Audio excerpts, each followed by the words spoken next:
अगर आप बगैर डंडे के, बगैर किसी शख्स के खुद उठ के अपना टाइम से सारा कुछ कर सकते हैं, then you should become independent worker, because आप कमाएंगे ज्यादा।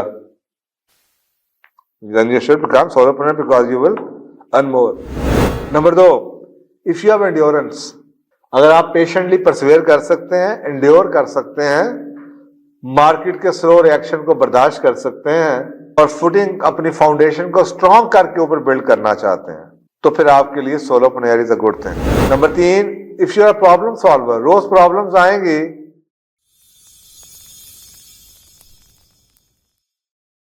तो सोलोप्रेन्योर जनाब they will like to work solo and entrepreneur they like to work with people. ये एक और टेस्ट है आपके पास। Solopreneur will jack of all and master of a few, जबकि entrepreneur is a master of a few, is not a jack of all. Passion and purpose driven होगा solopreneur, वो profit driven है, business driven है, वो workaholic है, वो want to take life easy, वो long term view पे आता है कि यार मैंने यही करना है और मेरे पास कोई चॉइस नहीं है, this is all I am. Entrepreneur quick results चाहता है, हाई रेवेन्यू टू इनकम है, उसकी जो रेशियो है वो higher revenue to income percentage है, यानी जितना वो कमाता है उसका 80% या उसका प्रॉफिट हो, 90% प्रॉफिट हो। जब एंटरप्रेन्योर बन जाता है तो उसकी रेवेन्यू टू इनकम जो है उसकी रेशियो कम होनी शुरू हो जाती है, वो एग्जीक्यूशन पे टाइम लगा रहा है, वो प्लानिंग पे टाइम लगा रहा है, वो सेल्फ लर्निंग पे टाइम लगा रहा है अपनी नीश को बरकरार रखने के लिए, अपनी आइडेंटिफाई करने के लिए, गुडविल के लिए, जबकि वो टीम मैनेजमेंट में या अपनी प्रोडक्ट की नीश को या प्रोडक्ट की गुडविल बनाने के ऊपर टाइम लगा रहा है। तो ये फर्क है। So you should I think become solopreneur if you are, number 1, an independent worker. सबसे पहला पॉइंट ये है, if you are an independent worker, अगर आप बगैर डंडे के, बगैर किसी शख्स के खुद उठ के अपना टाइम से सारा कुछ कर सकते हैं, then you should become independent worker, because आप कमाएंगे ज्यादा। Then you should become solopreneur because you will earn more. Number 2, if you have endurance, अगर आप पेशेंटली परसिवियर कर सकते हैं, एंड्योर कर सकते हैं, मार्केट के स्लो रिएक्शन को बर्दाश्त कर सकते हैं और फुटिंग अपनी फाउंडेशन को स्ट्रॉन्ग करके ऊपर बिल्ड करना चाहते हैं, तो फिर आपके लिए solopreneur is a good thing. Number 3, if you are problem solver, रोज प्रॉब्लम्स आएंगी and you don't have a team around to get the problem solved. Either if you are a good problem solver or if you have good people around who can help you out in solving the problems. छोटी छोटी life की problem है, business की problem है, execution के हवाले से है, कस्टमर फीडबैक की बेसिस पे कुछ डिसीजन लेने हैं, तो आपके लिए वो आसानी है। इफ यू आर ऑलराउंडर, अगर आप पूरे का पूरे अपने साइकिल को, ऑपरेशंस को technically as well as from the managerial aspect, if you can handle it, you don't want to, that is a different story altogether. There are several things you don't want to, but you can. So whenever there is an opportunity of outsourcing, when you grow, you can immediately outsource those things which you have been doing but don't want to do anymore. लेकिन आपको आनी चाहिए, क्योंकि अगर आपने पहले से ही वो चीजें खुद नहीं की तो कॉस्ट ऑफ ऑपरेशन बहुत बढ़ जाएगी। तो अगर आपके पहले लॉसेस आ जाते हैं तो वो लॉसेस रिकवर करते हुए आपकी पहला साल जाया चला जाएगा, ये 2 साल जाया चले जाएंगे। So if you are all rounder, that is good for you, and if you value your time, if you don't want to waste your time, you are always doing something for the good of the business और good of you, you are learning new things. अक्सर लोग ऐसे हैं जिनको मसवाक करना ना, air force में एक बड़ी टर्मिनोलॉजी यूज की जाती है, मसवाक करना कहते हैं गपशप को। There are people who are good for मसवाक, आप मसवाक करिए। वो आपको पता है ना, जब सुबह जब वो एयरफोर्स के पायलट बैठे होते हैं, वो 10 मिनट का राउंड लगा के आगे बैठ गए, छुट्टी 2 बजे होनी है, अब लॉबी में बैठे हुए हैं, तो की क्या मसवाक करो, अब मसवाक के कपड़े लगाओ। तो कई प्रोफेशनल ऐसे हैं जो कि मसवाक करने के बड़े अच्छे हैं। एज अ सोलोप्रेन्योर, अगर आपको मसवाक की आदत, then you are no good, then you should go for entrepreneur. इधर मसवाक की, सूफी साहब को छेड़ा, हाजी साहब को छेड़ा, इसके साथ बैठे, उसको 2 चाबियां लगाई, उसको कुछ कहा, चपरासी से गप्पे मारी, टेक्निकल के पास चले गए, उसको फोन किया, ये मसवाक करना होता। And there are people who are doing very well. Maswak. The whole business is established on Maswak. So this is all they do. Solopreneur के बारे वो कहते हैं ना, उनके पास वो कहते हैं कि यार जितना टाइम एनु समझान दे लाना मैं आप कर लेना।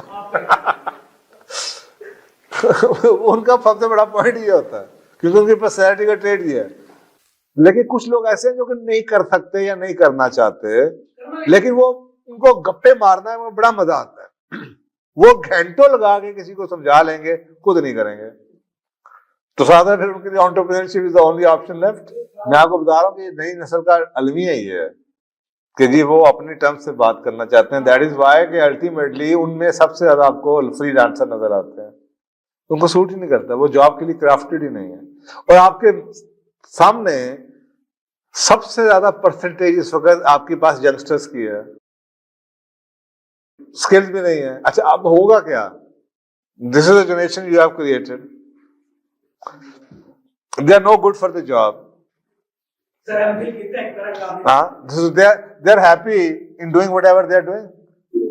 तो जॉब तो करने के केपेबल नहीं है, तो जॉब में ऐसा ऐसा किसी तरह से भी आए आपको लगेगा कम होंगी। ओके, तो ये था जनाब सोलोप्रेन्योर। उसके बाद एंटरप्रेन्योर है, इंट्राप्रेन्योर है। मेरा अपना एक्सपीरियंस भी रहा। इंट्राप्रेन्योर होता है एक ऐसा शख्स जो अपने रिस्क को मिनिमाइज करना चाहता है। और ये आपका क्या नाम है यार, ऐसा तो समझ लें ये इंट्राप्रेन्योर वो होता है कि वो ये जिसने शुरू किया था उसमें ऑलपर्स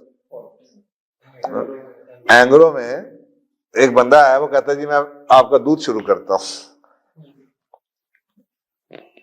पैसा उसके पास नहीं है, आइडिया उसके पास है, स्किल्स हैं। तो आपके सामने असद उमर ने यही किया, ही बिकेम एन एंटरप्रेन्योर। मैंने अपनी लाइफ के अंदर यही किया। मैं एक फाइनेंशियल मैनेजमेंट कंपनी में गया, I have expertise in HR, I establish quality management cell, I establish social development consulting cell, I establish IT consulting. मैंने 5 एरियाज एस्टैब्लिश किए and within 2 years I became partner, क्योंकि I was critical. मैंने तो VP higher किए थे। तो ये होता है एंटरप्रेन्योर, जो खुद नहीं कर रहा,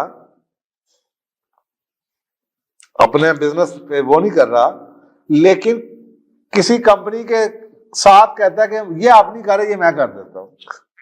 So you are testing on somebody else's ground. Okay, इसको आप सिर्फ ये फर्क है एंटरप्रेन्योर में और इंट्राप्रेन्योर में। तो ये छोटे मोटे आपको बड़े आइडियाज नजर आते हैं। किसी बड़ी दुकान है, कोई बहुत बड़ा शॉप, उसके अंदर एक बंदा कहता है जी मैं स्टॉल लगा के बैठ जाता हूं। अगर तो वो फुल रेंट दे रहा है तो वो एंटरप्रेन्योर है। अगर वो किसी कंपनी के बिहाफ के ऊपर अपनी किसी बिजनेस यूनिट को मैनेज कर रहा है तो वो एंटरप्रेन्योर है। एक एग्जिस्टिंग बिजनेस को चल रहा है, उसके अंदर आके अपनी वो एक छोटी सी एक यूनिट बना दे। तो ये हमने भी, मैंने अपनी जिंदगी में जब मैंने किया तो मैंने पहले कूपर इलेवन में एंटरप्रेन्योर किया। Rise of the entrepreneur, never before has there been such a push for employees to take ownership of their own company, because वही बात है, एज अ एम्प्लॉय आप काम कुछ और करते हैं, आपके पीछे कोई सुपरवाइजर चाहिए, गार्डियन चाहिए, but when you become the CEO of the particular business unit which you have envisaged and you have developed, तो कंपनियां तो चाहती हैं कि उनको लोग मिले ऐसे कि पेरोल से उनका खत्म हो जाए और वो प्रॉफिट में आ जाए। तो समझ रहे कि पेरोल में एक मेरी लायबिलिटी है, लेकिन प्रॉफिट ये है कि in any case I earn something when you earn. तो कंपनियां चाहती हैं कि उनको 100 बंदा ऐसा मिल जाए जो 100 हमें कमा के दे दे, खुद भी कमाए, हमें भी कमा दे। कंपनियों में ना नथिंग टू लूज, क्योंकि कंपनियों का ब्रांड फर्क होता है। मैंने एक नेस्ले किया, ये ऑलपर है, तो असद उमर ने ऑलपर तो नहीं जाके बनाया ना, क्योंकि ऑलपर का ब्रांड तो उधर रह गया, क्योंकि डेट वाज अ प्रोडक्ट। बहुत बड़ी फैक्ट्री चाहिए उसके लिए, बहुत बड़ी इंस्टॉलमेंट चाहिए, बहुत बड़ा खर्चा चाहिए, बहुत मार्केटिंग चाहिए। लेकिन जो ये थॉट लीडरशिप है, जो आइडियाज है, सर्विसेज में ये बड़ी जल्दी नकल मारी जाती है। तो ये अब आप डिपेंड करते हैं कि आप इसको कैसे यूज करते हैं। सो entrepreneurs are people that notice opportunities and take the initiative to mobilize resources to make few new goods and services. And entrepreneurs are also opportunities and they take initiative to mobilize, but they do it within the existing business. इस तरफ इतना फर्क है. और later on, entrepreneur often also become entrepreneur. कि sooner or later वो फिर ये realize करते हैं by hook or by crook, by idea stealing or by ethically doing it. अगर आपने ये realize कर दिया है कि ultimately I want to become an entrepreneur, then okay, go and do something else. कोई नई चीज बना लेना अपनी capability. किसी के इंटेलेक्चुअल प्रॉपर्टी राइट पे तो ना खेलो. मसलन मैंने अपनी जॉब छोड़ने के बाद ये किताब रोड टू सक्सेस और ये किताब और पब्लिक स्पीकिंग सारे प्रोफेशन ही बाद में शुरू किए हैं एंड पब्लिक कंसल्टिंग. मैं तो नहीं आके अकाउंटिंग की कंपनी या क्वालिटी मैनेजमेंट की कंपनी या ISO 9000 की कंपनी तो नहीं मैंने खोली.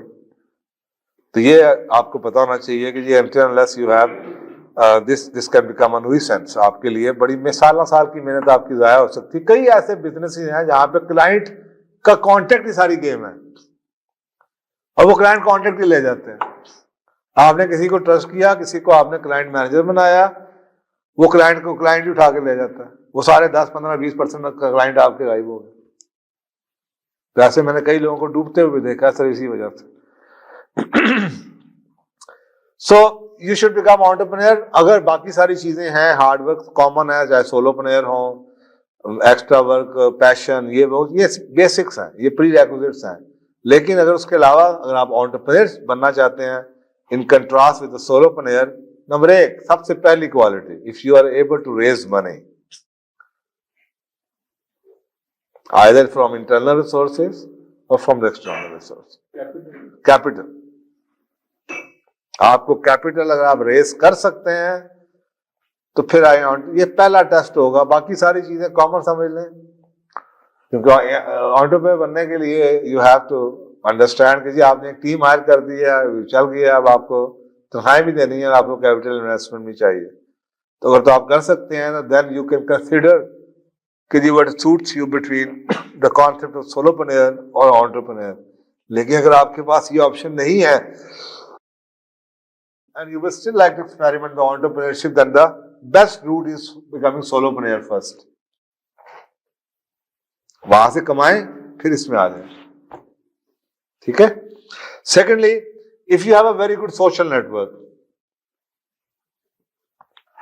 बड़े लोग दोस्त यार हैं, बड़े आपके जनाब बचपन के दोस्त, कॉलेज के दोस्त. आपने देखा होगा कई कंपनियां जो बनती हैं, यूनिवर्सिटी फेलोज, कॉलेज फेलोज, इस तरह की बनती है.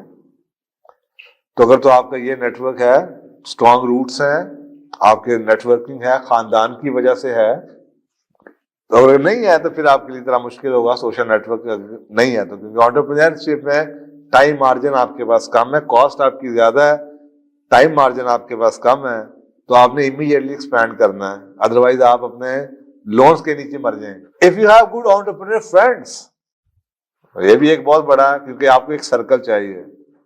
ये जितने भी आपको एंटरप्रेन्योर नजर आते हैं ना बड़े बड़े, ये बड़े अपने यारी दोस्तों में इनके सारे आगे पीछे एंटरप्रेन्योर होते हैं. वो एक दूसरे को you rub my back and I रब योर्स, इन और आउट्स पता चलते रहते हैं. बड़े दोस्तों जा रहा हूँ, यार तू जरा ऐसे कर दे, तू जरा वो करा दे, मैं लॉन्च करने का, तू जरा वो करा दे. तो ये आपका एक तीसरी चीज आपको नजर कॉमन आती है. You love managing teams, you love doing मसवाक, जिसको मैंने ऑलरेडी नाम दे दिया.